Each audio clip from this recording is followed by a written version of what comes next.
Hey guys, it's Joe here from Shack News, and over the weekend we were lucky enough to have Ozzy, your friendly neighborhood writer, get to experience the reveal of the Call of Duty Advanced Warfare multiplayer.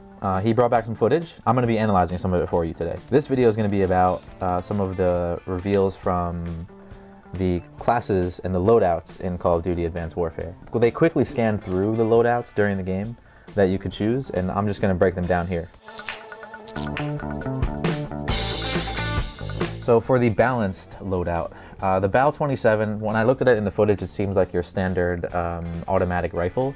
It seems like it can be customized pretty well. We have, on it right now, we have the parabolic microphone.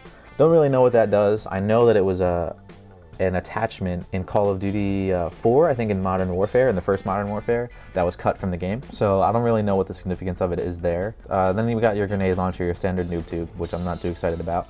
Then you have your red dot sight, which is cool. The R1, from looking at the footage, it seems like it's a single shot pistol that you reload after shooting. And it seemed like from the footage that one shot to the torso or to the head is going to take someone down. The newest addition and the biggest addition, it seems like, is exo abilities. And these seem to be tied to your suit that you choose in your class. There are different suits. There's like a lightweight one, there's a heavy one, there's sort of a middle of the road one. And it seems like these abilities are something that's distributed by the suit itself. This one looks like it's a shield, so you can activate it and then it increases your damage reduction. Your exo launcher seems like your wrist-mounted grenade launcher. And basically, instead of just taking a grenade out and pulling the pin and throwing it in this game, it seems like the grenades are distributed from a wrist-mounted launcher. This game's also going to see the return of score streaks. I mean, they were called kill streaks previously, now they're score streaks. Totally get it, the change there though, because in Black Ops 2, and it seems like in this game, it's recording, instead of just recording kills and allowing you to use these, it's recording your overall score. So when you get, when you capture a hill, when you get an assist, all that stuff's gonna add up towards your score streak and allow you to call in certain stuff. So we're obviously seeing the return of the UAV. Then we're seeing the remote turret, which is probably a ground-mounted turret that sits there and, you know, mows down your enemies. And then also, it seems like they've brought back wildcards, which is also a huge feature in Black Ops 2. Wildcards were a way to enhance your loadout by subtracting a feature in order to add another feature. I actually really enjoyed them because it allowed me to have some portions of loadouts or some things that I don't use. A lot of times I don't equip a sidearm, I pick up someone else's weapon when I kill them.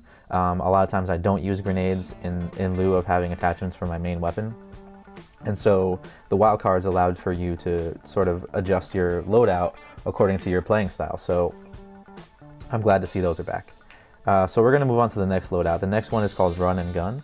And Run and Gun seems like your standard lightweight class. And as you can see there in the perks, lightweight is actually the first thing chosen. So Run and Gun, the KF5 seems to be like a new version of the MP5, an advanced version of the MP5. Small, large magazine size, pretty lightweight, and then to add to that, it also has the laser sight, which makes sense with a lightweight class because every time you turn a corner, you're not going to aim down your sights. Then you got your suppressor, which is a huge advantage in games like this. And then the Atlas 45. I didn't see any footage of this actual gun being shot. I'm assuming it's your standard automatic sidearm with a smaller clip.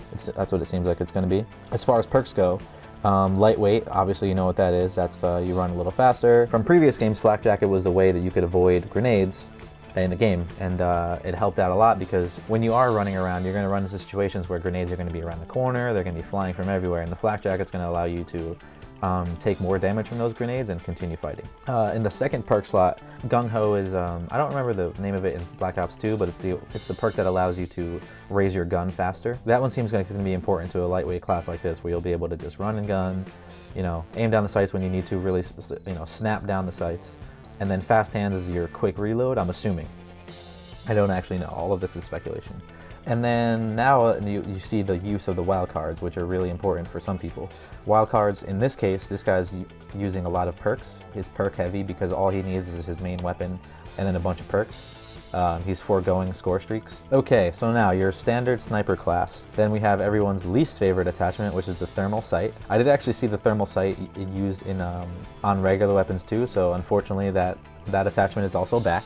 and you'll be able to use it on your rifles and your smaller arms, as well as sniper rifles and the machine guns. So this is the first time we've seen this perk. This is the low profile perk, which I'm assuming means that you're going to be able to avoid UAVs and stuff of the like, which is also one of the main perks in Black Ops 2.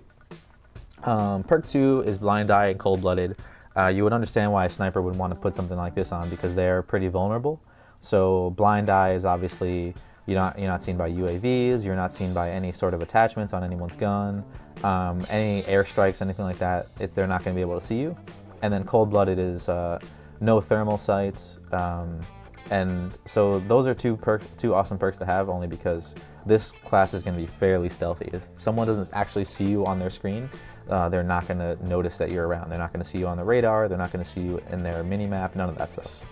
The Exo ability here, the Exo Cloak, I saw that earlier. I didn't actually see the actual our person using it, but I did see someone else using it, and basically, and this is the first time in a Call of Duty game that they've used this, I think, if I can remember correctly, you're basically gonna turn invisible when you turn on this ability.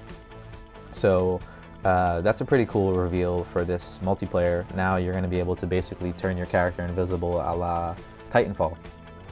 Okay, and now your support class. So this seems like it's going to be the most different of the classes out of the previous stuff. Most of the previous classes, you can sort of look at them and draw similarities between them and the previous Call of Duty games, especially Black Ops. But support class seems like it's going to be much different. The TAC-19, I don't actually know what it is. I think it's a shotgun. It looks very shotgun-y with the strap there and all that stuff and the big stock. As far as your perks go, we got Danger Close, and that one is also brought back from Black Ops 2, and that's going to allow your kill streaks and your explosives to do more damage. And Perk 3 Scavenger, they brought this one back from Black Ops 2 as well.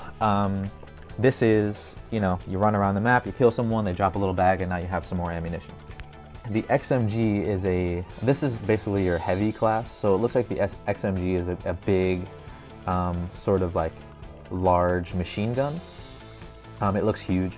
And the reason why you can carry it in that slot is because the person has wildcard 1 set up as overkill, which allows you to carry, previously it allowed you to carry 2 main weapons. Alright, cool, so that's my analysis of some of the loadouts. Unfortunately, I didn't have a chance to look at all of the abilities and see all of what they stand for.